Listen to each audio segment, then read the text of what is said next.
Well, welcome to the High Stakes Customer Podcast. I'm your host, Adrian Davis. And this podcast is based on my passion for the customer, the real hero in all customer relationships and in all high stakes customer relationships. What we're going to do in our time together is I'm going to provide some insights and practical ideas to help you elevate your team's engagement, how you think, how your team thinks, speaks, and acts when the stakes are the highest. So I'm really excited to share my knowledge and experiences from close to 40 years of real experience with some of the best sales teams in the world. So we're going through the 6 fundamental principles of the high stakes customer. And today I want to focus on principle number 3, which is to lead with empathy and insight.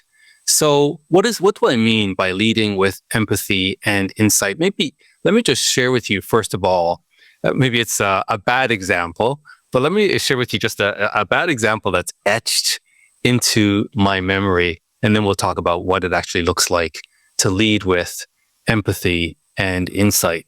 So this is going back a few decades actually, when I was working with a very high-tech company, and we were responsible for sales. And this is when cell phones were just beginning to have apps built into them. And in fact, it was just at the beginning of doing mobile banking, which was we knew it was going to be a big thing. And we were going to provide the engine that would facilitate this mobile banking. It was a new space for us. We were really focused on telcos, but this major bank in Canada here, reached out to us, recognizing our technology and how much it could help them. And so after much discovery and back and forth negotiations, we finally came to the point where they were going to proceed with us. We were the best path forward for them. And they wanted to do a trial. And the trial would be $1 million revenue for us. So that was great. We needed that. It was perfect for our forecast. But the actual project would be over $30 million. If this worked well, they would roll it out everywhere. So the time that we were closing the pilot was at the end of our fiscal year. It was the end of February, and it was the last day of February, which would close out our fiscal year. And I had basically my boss, which was the director of sales, his boss, which was the VP of North America sales, and his boss's boss, which was the VP of worldwide sales. They all came into this negotiation. And we probably started around lunchtime, because I remember lunch came in and we didn't finish until like 11 p.m. It was the last day of the fiscal year, and we had to get this deal across the finish line for it to be recognized and included, and for us to, hit our numbers, which we had just gone public. And so it was very important that we hit our numbers every quarter. And basically, I set this deal up. I had shepherded it up to the point of negotiating. But then these executives came in and took over. And in particular, my boss, the director of sales, he ran the negotiation with support from his boss and his boss's boss. And I'll tell you, I was just in wonderment. It was ugly. It was a very ugly negotiation. And everything that I had done to build this rapport and relationship and confidence and trust, it was shattered in that meeting. But, it was 11 o'clock at night, and we got the deal. It was done. There was just, there was a lot of incentive. If we're going to roll this out across Canada, they really put some great incentives for the bigger deal. And so Andre, who we were negotiating with, he signed on. So went to bed, got up the next morning, and I called Andre, who was the chief operating officer, and just wanted to thank him for the deal. And I could hardly get the words out of my mouth to say thank you when he just stopped me and he said, "Adrian, it's fine, but I never want to talk to your boss again." His name was, I'm trying to remember his name. That was Kirk. It was Kirk. It's funny, I've just forgotten his name. Just, I know it began with Chris, not Kirk, it was Chris. So I never want to talk to Chris again. And I said, why? And he just explained how he just felt really humiliated and didn't appreciate the negotiation. He felt between a rock and a hard place. We got the $1 million deal. we didn't get it. They went to another solution. So he started to go through the pilot, but he was so resentful that he found another solution. And we were just a great fit, could have been a great partner. Anyway, after that conversation with Andre, I called Chris and I said, Chris, Andre says he never wants to talk to you again, never wants to hear from you again. And Chris's response, he just basically laughed and said, great. That means I'm doing my job. And so, wow, I just had to take all this in. In fact, it was because of that experience that I went out and I got negotiation training, because I thought I never want to be in a position again where I have to work so hard to get a deal to the finish line and then hand over the negotiation. So that was a great turning point for me. But it's amazing that Chris thought that his job was to maximize revenue for his company and to use people in that process. And the fact that he completely turned off this customer, which would have been a great customer and basically cost, we got $1 million, but we lost 30 million. He just didn't care. The fact is that as far as reporting to the stock market, we hit our number for the quarter. That means he's doing his job. So this is an example of what it means not to lead with empathy. What does it mean when we say lead with empathy? It really, and I train a lot of technical salespeople, and initially they have a bad concept of selling. They say sales training, selling, they feel a bit uncomfortable. But once I start training them and explaining to them that selling is not twisting people's arms, it's not coercing people. Real selling, true professional selling, is about empathizing. It's about walking in somebody's shoes. It's about really understanding the world from their perspective and then trying to figure out, how can we help? How do we actually help this particular person, this hero, succeed in whatever the situation is they are facing? And this is so amazing. In fact, when I look back over my sales career, I'm going to say that I'm going to attribute most of my success to listening. And then actually, before listening, caring, because caring is what drives listening. Caring is what drives curiosity. So you can meet with somebody and they can ask you questions, but if they really don't care, they're not curious. And if you answer, there's no follow-up. They don't double click on it. An executive can smell that from a mile away. But if they're meeting with you or meeting with someone on your team, and that person genuinely, let's say I'm meeting with someone on your team, that person genuinely cares for me. And because of that, they are authentically present and really listening. And they're trying to not just understand, but empathize. They're trying to put themselves in my shoes. This is an experience. It's something that people won't necessarily put their finger on it, but they'll just know this person cares. And in the back of every one of our minds is the need to be cared for and not to be taken advantage of.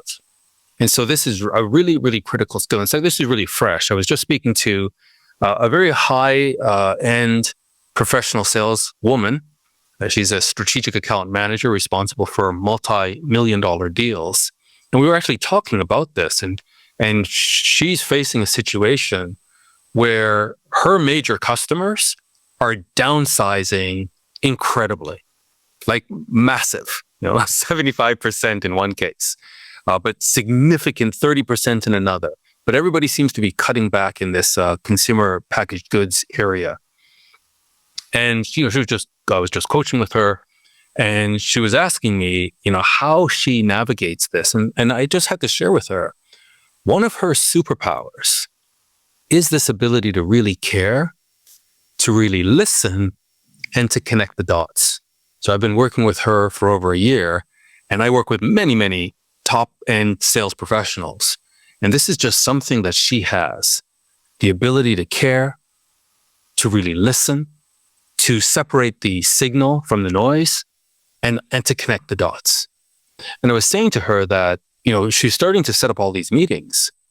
And in all these meetings, she's bringing experts with her and kind of leaning on them for credibility because she's selling a fairly technical product. And I had to ask her, I had to kind of paint two scenarios for her. Scenario A, she goes in alone. And she exercises these superpowers, this empathy that she just naturally has. Scenario B, she brings in an expert who wants to talk about the product and wants to talk about features. And we just sort of played out, how do these different scenarios unfold? And she had to realize in this coaching session that she would actually be shortchanging herself, the customer, her company, because there are things that would not happen if an expert is in the room and wants to prematurely talk about the solution and the capabilities of the solution. And in fact, she said, you're right. But I've actually I was meeting with an executive who began to tear up when he was sharing with me, what was happening and what he had to go through. And that would have never happened if prematurely we got to product. Another top sales executive that I've been coaching, just remarkable, that what she's been able to do in a fairly short, it took a little bit of time, but fairly short space of time, by listening carefully and listening strategically. So what is the strategy here? And why is this the strategy? And is this still the appropriate strategy based on what I'm seeing in the market, the trends that I'm detecting in the industry? And by engaging, and again, selling another very technical product, but by engaging the customer in a higher level business outcome conversation, and then empathizing with the hero in a way that they realize you are authentically present and you genuinely care about me.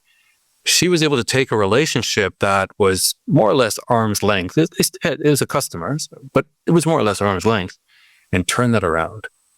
And in fact, it's now a multi-million-dollar opportunity that she's uncovered. And she's had to say to the executives in her company that she actually doesn't want everybody jumping on this deal. Once they get wind of how big this deal is, well, everybody wants to have a part in it and play a part in it. But she's saying that she's appealing to her executive as an executive sponsor to authorize her to orchestrate this deal and to bring in people when and as needed. And again, because of the credibility that she's built, both with the customer and internally, she's going to get this. And I feel 100% confident she will actually close this deal. Now, as a leader, what I would say is the danger, or what gets in the way of true empathy, is what I call the product push trap. What's the product push trap? Where we spend so much time training our sales teams on the capabilities of our solutions that they're filled with that. And when they go out into the marketplace, there's a proverb out of the abundance of the heart, the mouth speaks. And so they go into the marketplace and they're just filled with this product knowledge. And I think also, so that's a part of it. That's one part. I think the other part of it is there's a bit of insecurity that people don't like not knowing.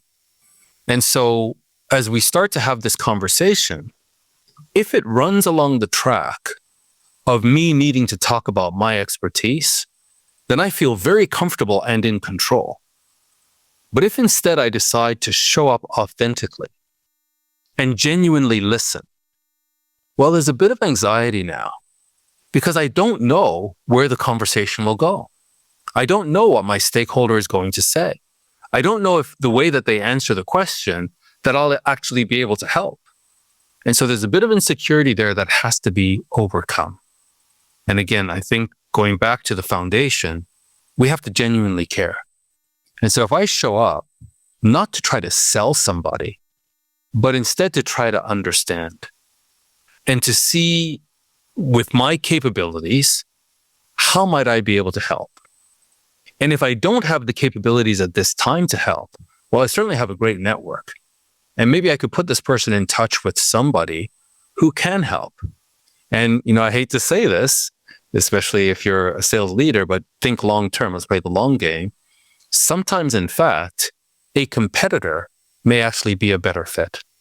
And I might just have to say, you know what? For this particular challenge that you're trying to solve, we're not the best fit. What you need is somebody who perhaps is a bit more transactional and can jump in and do this right now, but we're not going to be able to do this. People remember this. And anytime we make a move that is somewhat sacrificial, people realize, wow, you're actually putting my agenda ahead of your own.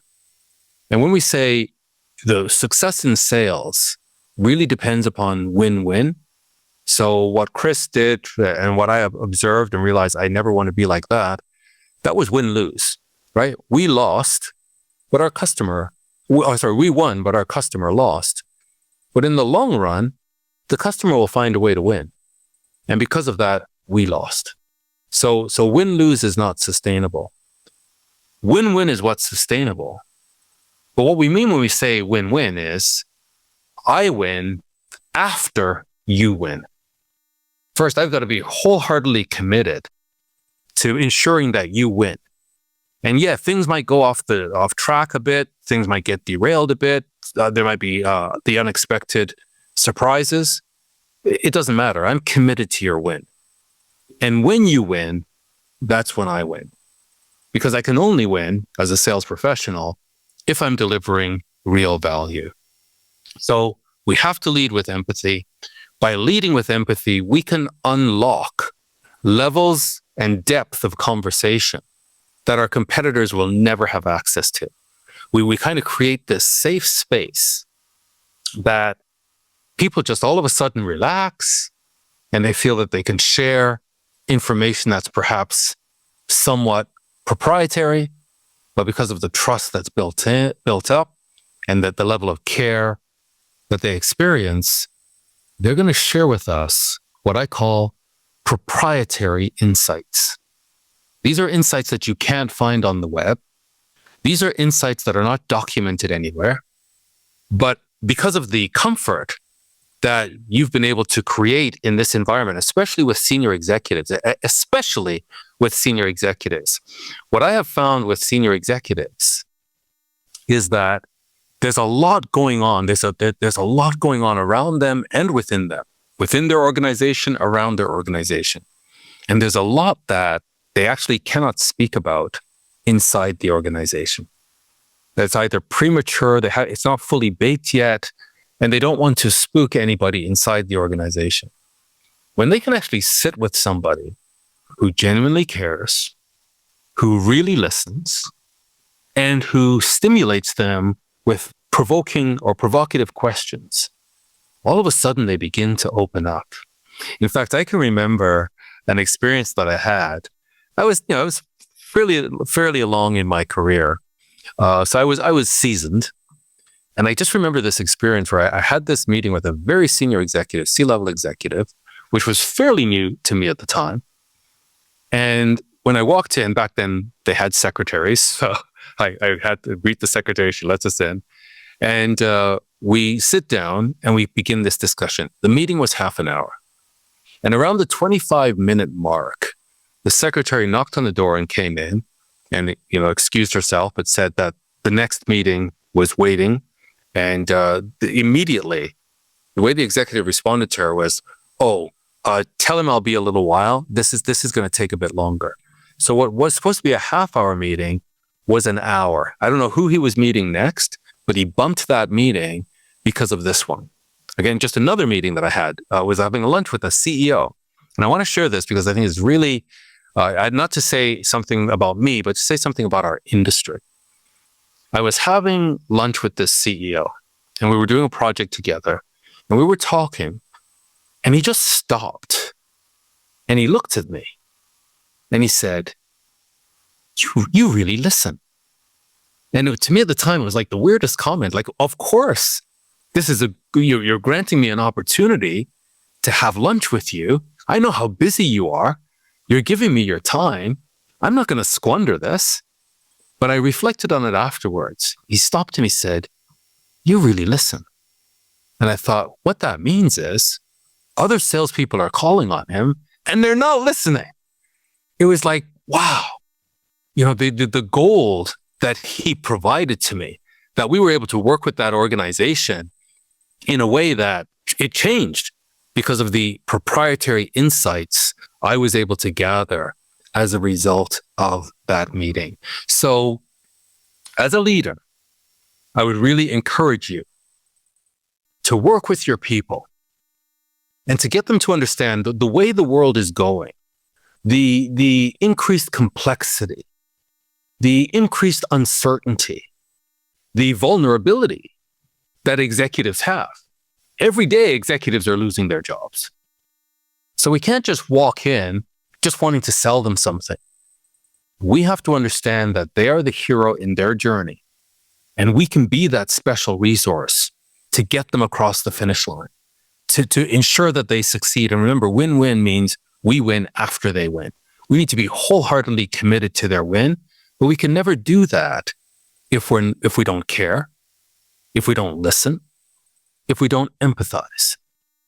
And if we do all of those things, we will gather proprietary insights that our competitors won't have, that our differentiation is not going to come from the product. It's going to come from, or the service, that let's say the solution. It's going to come from the unique and creative way that we apply our solution to the differentiated insights that we've gained. So differentiation starts with the insights that we gain. This is the High Stakes Customer Podcast. It's brought to you by Whetstone, and we are just dedicated to sharpening how leaders like you think, speak, and act when you're meeting your most important customers. This work is grounded in the belief that strategic customer relationships are really founded on clarity, empathy, and disciplined execution. If you like this podcast, please hit the subscribe button. I'm really devoted to sharing these insights over decades of experience that are going to accelerate your success, your sales strategy, and the success of your team.